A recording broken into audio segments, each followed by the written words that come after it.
किसी कवि ने क्या खूब कहा है, नारी नहीं नारंगी है, नारंगी नहीं सबरंगी है, ढके तो सब करुमा, ढके नहीं तो नंगी की नंगी है।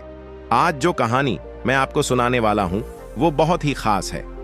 ये कहानी है त्रिया चरित्र की। जो भी मनुष्य इस कहानी को पूरा सुनता है वो कभी भी अपने जीवन में धोखा नहीं खाता है। इस कहानी को सुनकर आप अपने जीवन में कई बदलाव ला सकते हो। बहुत समय पहले की बात है। किसी राज्य में एक राजा रहा करता था। वह राजा बहुत ही धर्मात्मा राजा था। उसकी राज्य की चर्चाएं बहुत दूर दूर तक फैली हुई थीं। उस राजा का पुत्र था जिसकी उम्र कुछ ज्यादा नहीं थी, 12 या 13 वर्ष होगी। वह राजकुमार बड़ा ही सुंदर था। राजा उसकी शादी कर देता है। जब राजा ने उसकी शादी की तो राजकुमार उस वक्त मात्र 14 वर्ष का था। तभी उसकी शादी कर दी गई थी और राजा अब बूढ़ा हो चुका था।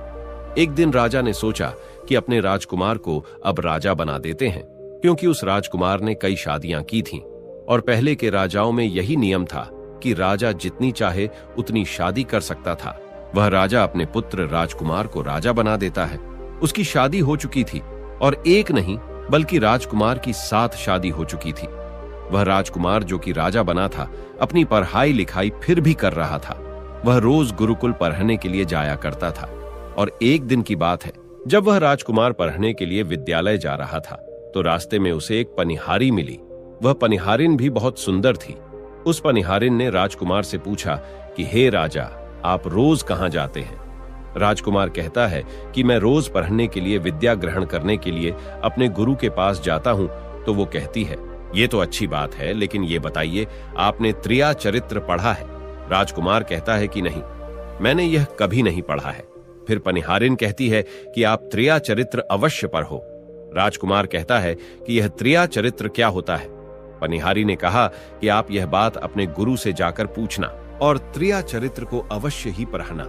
राजकुमार कहता है कि मैं आज ही जाऊंगा और अपने गुरु से जाकर पूछ लूंगा कि आपने मुझे त्रिया चरित्र क्यों नहीं पढ़ाया। इतनी बात कहने के बाद वह राजकुमार वहां से चल देता है। वो पनिहारिन की बात सुनकर वह राजकुमार गुस्से में था। उसकी आंखें लाल थीं। वो अपने गुरु के पास जाकर प्रणाम करता है। गुरुजी ने पूछा कि बेटा, क्या हुआ?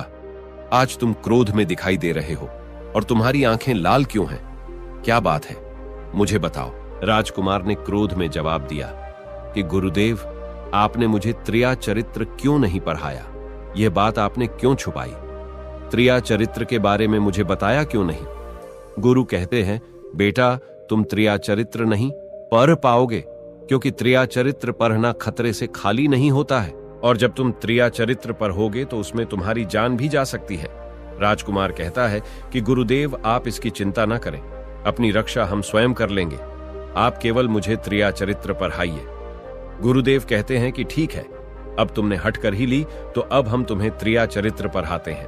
त्रिया चरित्र पढ़ते पढ़ते राजकुमार को 1 साल हो गए और जब 1 वर्ष हो गया तो गुरु ने कहा कि बेटा, अब तुम्हारी पढ़ाई पूरी हो चुकी है।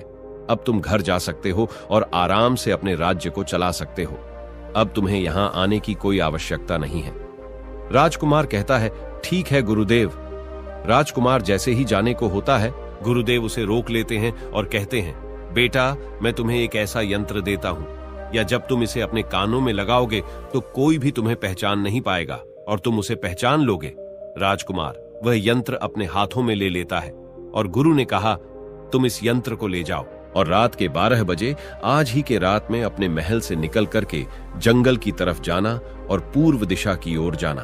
और जब तुम पूर्व दिशा की ओर जाओ तो ये यंत्र अपने कानों में लगा लेना और वहीं पर खड़ा हो जाना।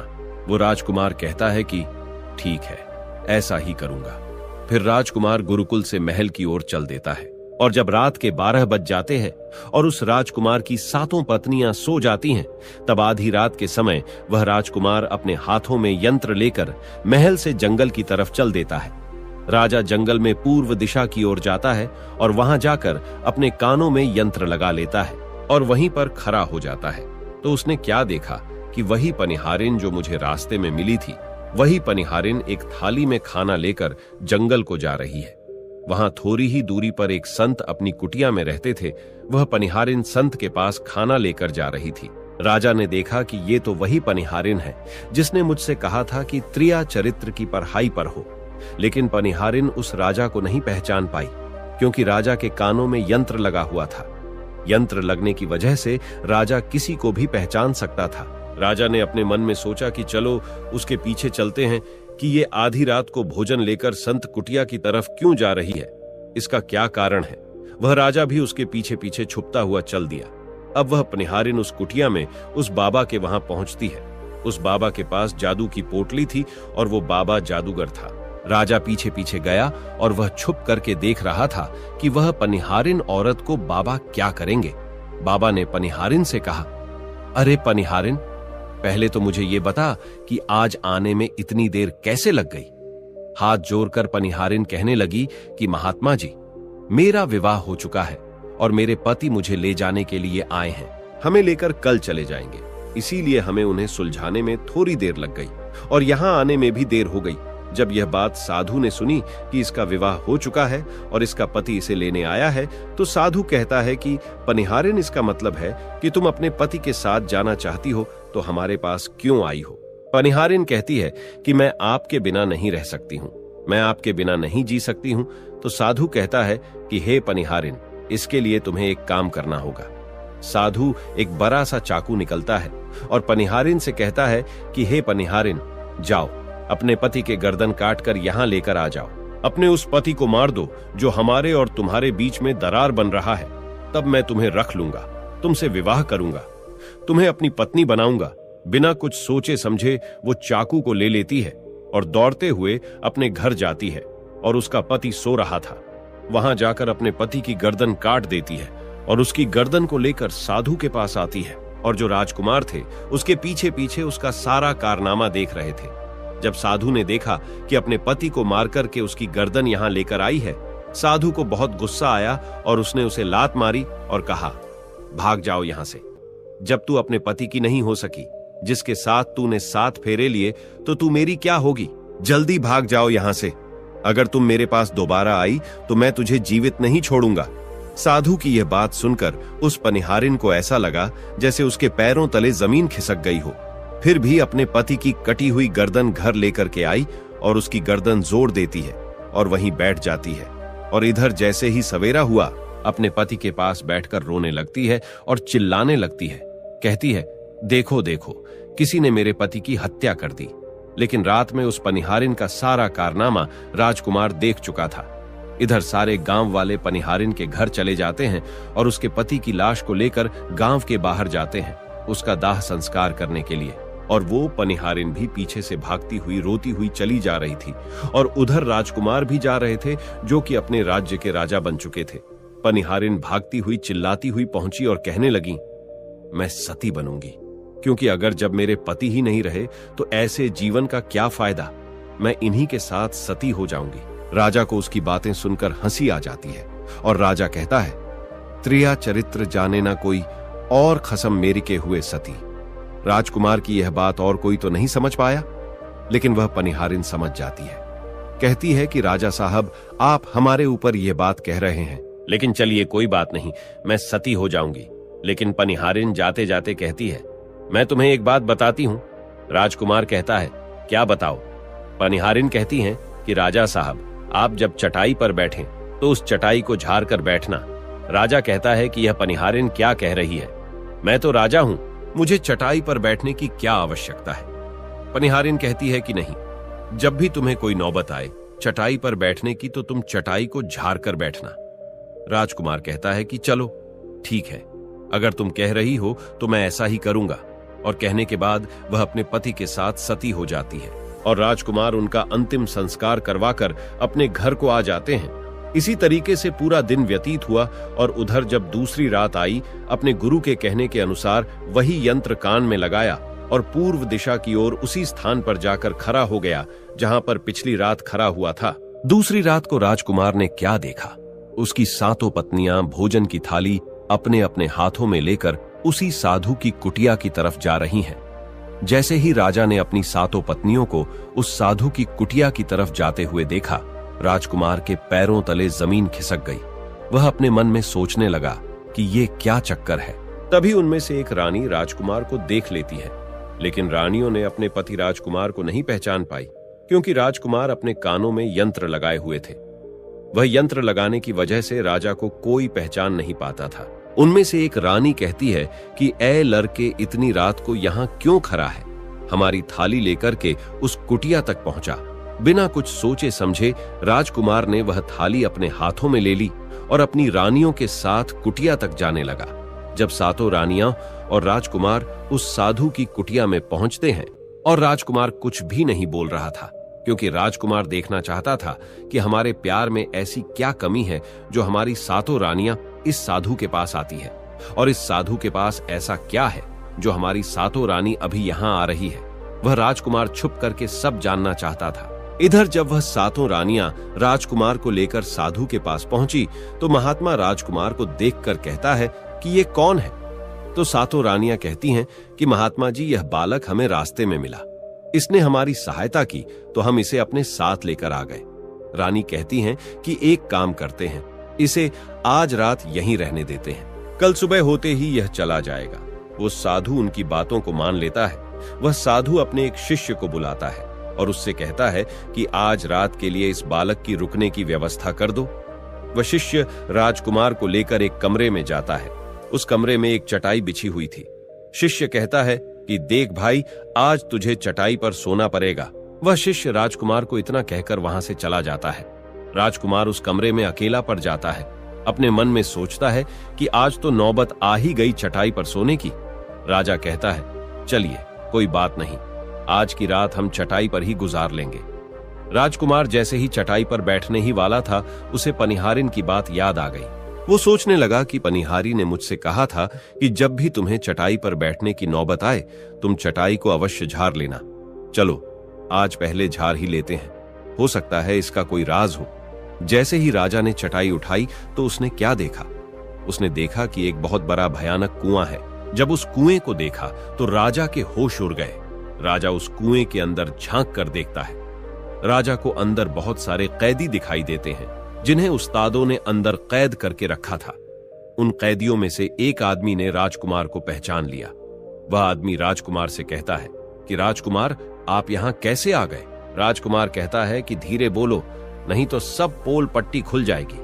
तब सभी कैदियों ने कहा कि राजा साहब, आप यहां से भाग जाए। हम तो यहां से निकल नहीं पाए, लेकिन आप यहां से भाग जाए, नहीं तो आपका भी यही हाल हो जाएगा जो कि हमारा हुआ है। आप भी यहां फंस जाएंगे, आपको भी पकड़कर ये साधु इसी में डाल देगा।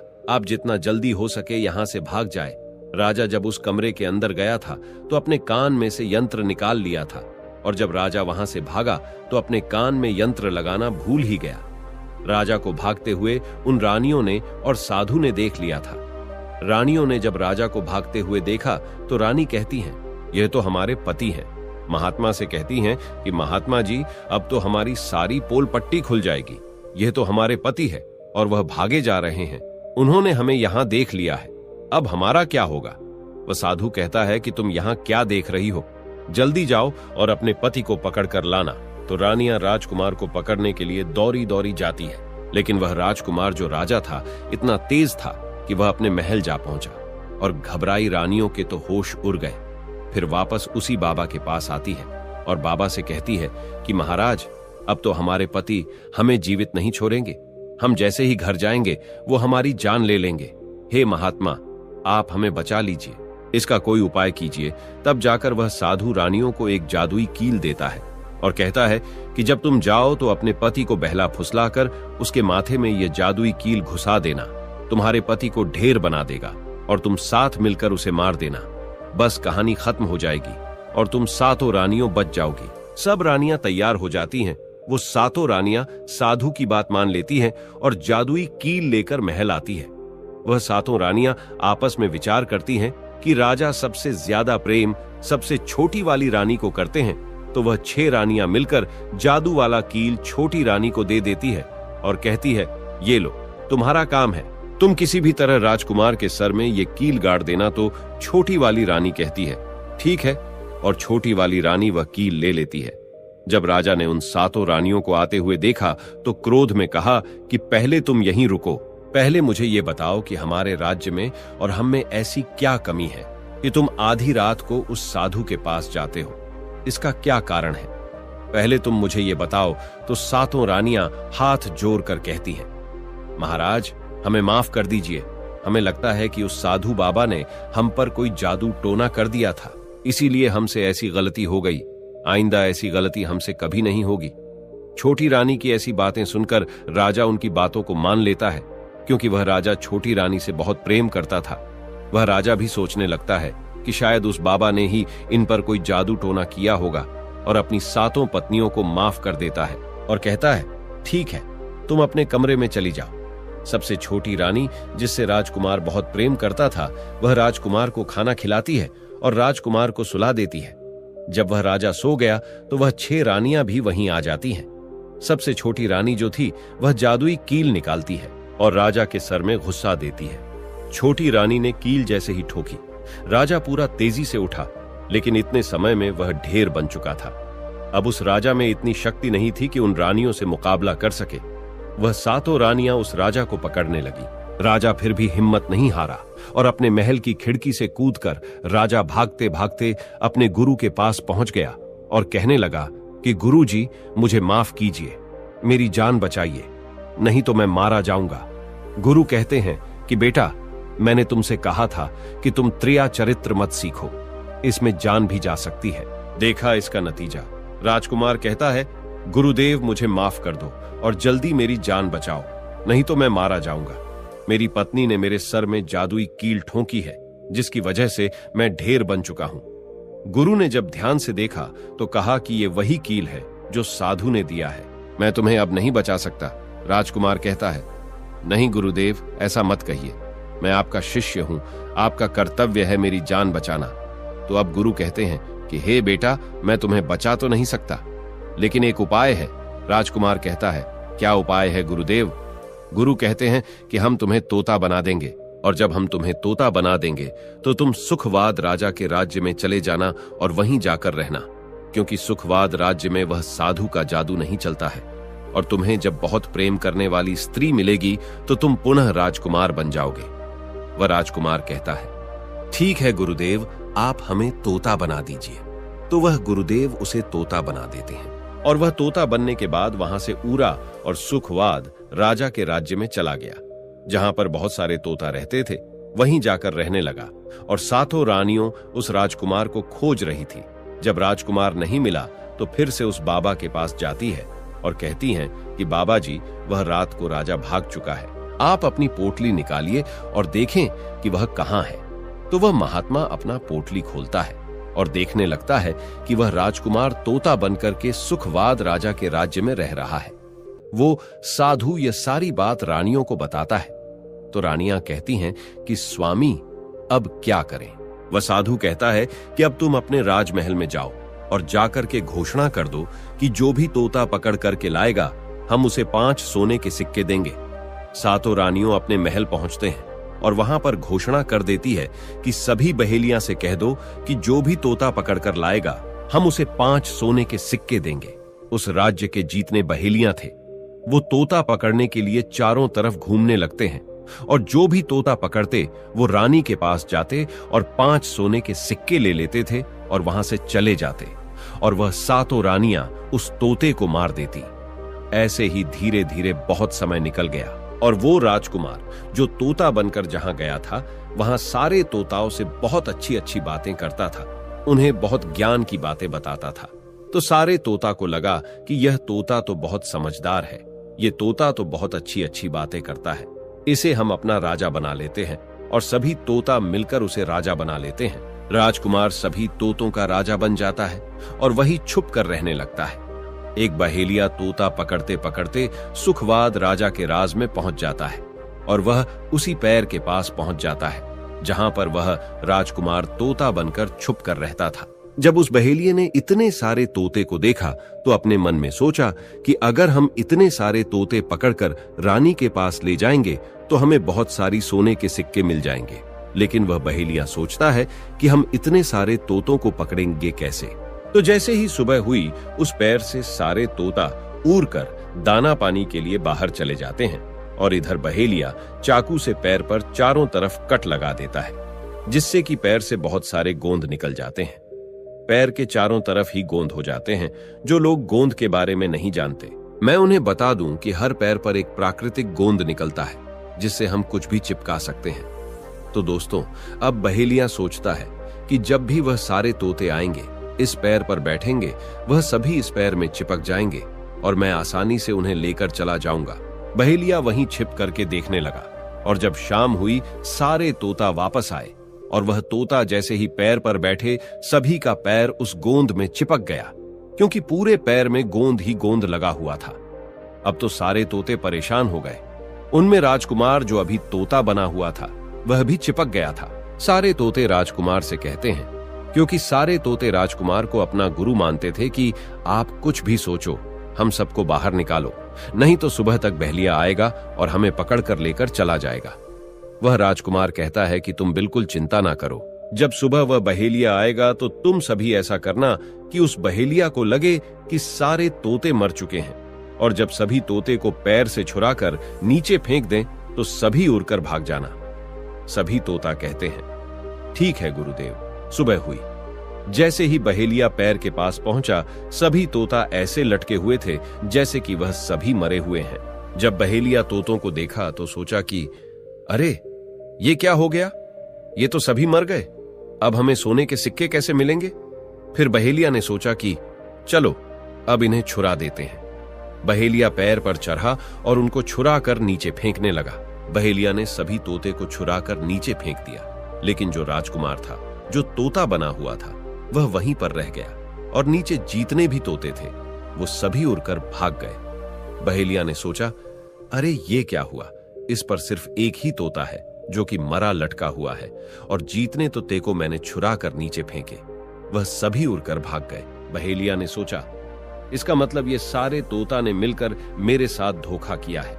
अब वह राजकुमार जो था, जो तोता बना हुआ था, वही सिर्फ पैर पर लटका हुआ था। वो बहेलिया कहता है कि यह सब तुम्हारी चाल है। चलो अब मैं तुम्हें लेकर जाऊंगा और रानी के हाथ बेच दूंगा और मुझे 5 सोने के सिक्के मिल जाएंगे। और इधर वो बहेलिया उस तोता को बेचने के लिए रानी के पास जाने लगता है। रास्ते में वह तोता कहता है, जो कि राजकुमार था, वह बहेलिया से कहता है कि तुम मुझे कहां ले जा रहे हो? तो वह बहेलिया कहता है, मैं तुम्हें बेचने के लिए रानी के पास ले जा रहा हूं। अगर मैं तुम्हें वहां बेच दूंगा तो मुझे 5 सोने के सिक्के मिलेंगे। वह राजकुमार कहता है कि मैं अगर तुम्हें 50,000 सोने के सिक्के दिलाऊं तो क्या तुम मुझे नहीं बेचोगे? बहेलिया कहता है, तुम मुझे 50,000 सोने के सिक्के कैसे दिलाएगा? तोता कहता है कि राजा सुखवाद के यहाँ एक बहुत बड़ा मेला लगता है, तुम मुझे वहीं बेचो, मूल में स्वयं बताऊंगा। बहेलिया उस तोते की बात मान लेता है और रानी के पास बेचने की जगह राजा के राज्य के मेले में तोता को बेचने चला जाता है। और राजा के राज्य में यह नियम था, अगर किसी व्यक्ति का सामान शाम तक नहीं बिके तो वह राजा स्वयं आकर उसे खरीद लेता था। बहेलिया उस तोते को लेकर बाजार में पहुंचा हुआ था। जब कोई व्यक्ति उस तोते को खरीदने आता तो वह पूछता कि यह कितने का है? तो वह बहेलिया कहता है कि तोता अपना दाम स्वयं बताएगा। तो वह तोता अपना दाम इतना बता देता कि कोई भी व्यक्ति उसे खरीद ही नहीं पाता। ऐसे ही करते करते शाम हो गई और अब सभी अपने अपने दुकान लेकर चले गए। सभी का दुकान उजड़ गया था, बस एक बहेलिया और एक तोता ही रह गए थे। इधर राजा ने अपने सिपाहियों को आदेश दिया कि जाओ देख कर आओ, किसी का सामान तो नहीं रह गया है। जब राजा के सिपाही आए तो उन्होंने देखा कि एक बहेलिया तोता को लेकर बैठा हुआ है। सिपाही बहेलिया से कहते हैं कि हे बहेलिया, तुम्हारा तोता क्यों नहीं बिका? तुम इसे कितने में बेच रहे हो? तो तोता कहता है कि जो इन्हें 50,000 सोने के सिक्के देगा वही मुझे खरीद पाएगा। उस तोते की बात सुनकर वह सिपाही आश्चर्य में पड़ जाते हैं और सोचते हैं, अरे ये तोता तो अपना अमूल्य स्वयं बताता है। तब सिपाही राजा के पास जाते हैं और राजा को सारी बात बताते हैं और कहते हैं, एक बहेलिया एक तोता लेकर बैठा हुआ है, लेकिन वह तोता अपना अमूल्य स्वयं ही बताता है। वह इतना महंगा बताता है, शायद इसीलिए उसे कोई खरीद नहीं सका। राजा सिपाहियों से पूछता है कि वह अपना मूल कितना बता रहा है। तो सिपाही कहते हैं, अपना मूल्य 50,000 सोने के सिक्के बता रहा है। चलिए हम खरीदेंगे, अगर नहीं खरीदेंगे तो आपके राज्य की बदनामी होगी कि राजा के बाजार में एक तोता नहीं बिका। और इसलिए राजा अपने मंत्रियों के साथ अपने रथ पर सवार होकर बाजार में पहुंचता है। कहता है, इसका क्या मूल्य है? बहेलिया हाथ जोड़कर कहता है कि राजा साहब, अपना मूल्य तोता स्वयं बताएगा। वह राजा फिर तोते से पूछा तो तोता कहता है कि राजा साहब, जो इन्हें 50,000 सोने के सिक्के देगा वही मुझे खरीद पाएगा। अपने सिपाहियों से 50,000 सोने के सिक्के मंगवाता है और बहेलिया को पकड़ा देता है और तोता को लेकर अपने महल चला जाता है। वह तोता बहुत ही बुद्धिमान था, क्योंकि वह राजा था। वह तोता राजा को बहुत अच्छी अच्छी बातें बताने लगा। जब राजा पर कोई खतरा आने वाला होता तभी वह तोता बता देता कि राजा साहब, आप पर यह खतरा आने वाला है। और इसी तरह सब उस तोते से बहुत अधिक प्रेम करने लगते हैं। जब यह बात रानियों को पता चला कि राजा ऐसा तोता लेकर आए हैं जो कि बोलता भी है और बहुत अच्छी अच्छी बातें बताता है, तो रानियां राजा से कहती हैं, उस तोता को मेरे पास भिजवा दीजिए। हम भी उस तोता को देखना चाहते हैं, हम उस तोता से बातें करना चाहते हैं। राजा अपने मंत्रियों से कहकर वह तोता रानियों के पास भिजवा देता है। रानी उस तोते से बातें करके बहुत खुश हो जाती है। वो रानी भी तोते से बहुत प्रेम करने लगती है और कहती हैं कि वाह रे तोता, इसीलिए तुझे राजा साहेब ने 50,000 सोने के सिक्के देकर खरीदा है। राजा की एक पुत्री थी जो कि बड़ी सुंदर थी। रानी अपनी पुत्री से कहती है कि आज से तुम ही इस तोते का ध्यान रखोगे और कल तुम इसे अच्छे से धोकर नहला देना। वो राजकुमारी भी उस तोते से बहुत प्रेम करती है। जैसे ही सुबह हुआ, राजकुमारी उस तोते को लेकर नहलाने जाती है। राजकुमारी उसे नहला रही थी तो उसने देखा कि तोता के सिर पर कील सा कुछ लगा हुआ है। राजकुमारी उसको निकाल देती है। राजकुमारी जैसी ही कील को निकालती है, वह तोता पहले वाला एक सुंदर सा राजकुमार बन जाता है। उसे देखकर राजकुमारी घबरा जाती है। राजकुमार कहता है कि तुम घबराओ नहीं, ये कील वापस से मेरे सर में लगा दो तो मैं फिर से तोता बन जाऊंगा और इसके बारे में मैं तुम्हें रात्रि में बताऊंगा। तुरंत ही वह राजकुमारी वह कील राजकुमार के सर में लगा देती है और वह वापस से तोता बन जाता है। रात को राजकुमारी तोते को लेकर अपने कमरे में जाती है और उसके सर से कील निकाल देती है और वह तोता फिर से राजकुमार बन जाता है। वह राजकुमार अपनी सारी दास्तां उस राजकुमारी को बताता है और कहता है, माफ करना, यह दास्तां तुम किसी को बताना नहीं तो मेरी जान चली जाएगी। राजकुमारी इसके बारे में अपनी माता और पिता को भी नहीं बताती है। दिन भर वह तोता रहता है और रात को राजकुमारी उस तोते को अपने कमरे में ले जाती और उसके माथे से कील निकाल देती और वह राजकुमार बन जाता और रात में वह दोनों साथ में ही रहते। और ऐसे ही धीरे धीरे समय निकलता गया। राजकुमारी को राजकुमार से प्रेम हो जाता है। इधर क्या हुआ, जो राजकुमार की पत्नियां थीं वह बहुत सारे तोते मरवा देती हैं, लेकिन जो राजकुमार तोता बना हुआ था वह उन्हें नहीं मिलता है और वे उसी साधु के पास जाती हैं और कहती है कि हे महात्मा, हमारे पति तो अभी तक हमें नहीं मिले, हम अब क्या करें, उन्हें कैसे मारें। वो साधु फिर से अपनी पोटली खोलता है और देखता है कि वह राजकुमार अभी तक तोता बन के राजा के घर में रह रहा है। वह साधु रानियों से कहता है कि तुम एक काम करो कि तुम नृत्य कला सीखो। हम सभी मिलकर उस राजा के घर नृत्य कला करने जाएंगे और जब राजा हम पर प्रसन्न हो जाएगा और हमें कुछ मांगने को कहेगा तो हम उस तोते को ही मांग लेंगे और फिर आसानी से उसे मार देंगे। धीरे धीरे समय बीता। साधु तबला बजाता और सातों रानी पूरी तरह से नृत्य कला सीख चुकी थी। अब साधु को लगा कि हम सफलता प्राप्त कर सकते हैं और उस तोते को उस राजा से मांग सकते हैं। साधु का भेष बदल करके उन सातों रानियों को नृत्य कला वाली स्त्री बनाकर के राजा के दरबार में पहुंच गया। राजा उस साधु से पूछता है कि आप लोग कौन हैं, यहाँ क्यों आए हैं। तब साधु कहता है कि हम सब नृत्य कला वाले हैं, आपके महल में हम नृत्य कला दिखाना चाहते हैं। राजा को भी गाने और बजाने का बहुत शौक था, वह मान जाते हैं। उधर वह साधु अपना गाना बजाना चालू करता है। जब उनकी गाने बजाने की आवाज तोता के कानों में पहुंची तो तोता समझ गया कि वह साधु हमारी सातों रानियों को लेकर भेष बदल कर यहाँ पर आ गया है, अब हमारी जान नहीं बचेगी। लेकिन जब राजकुमारी उस तोते को लेकर अपने कमरे में जाती है, उस तोते के सर से कील निकालती है और वह तोता राजकुमार बन जाता है और वह राजकुमार सारी बातें उस राजकुमारी को बताता है।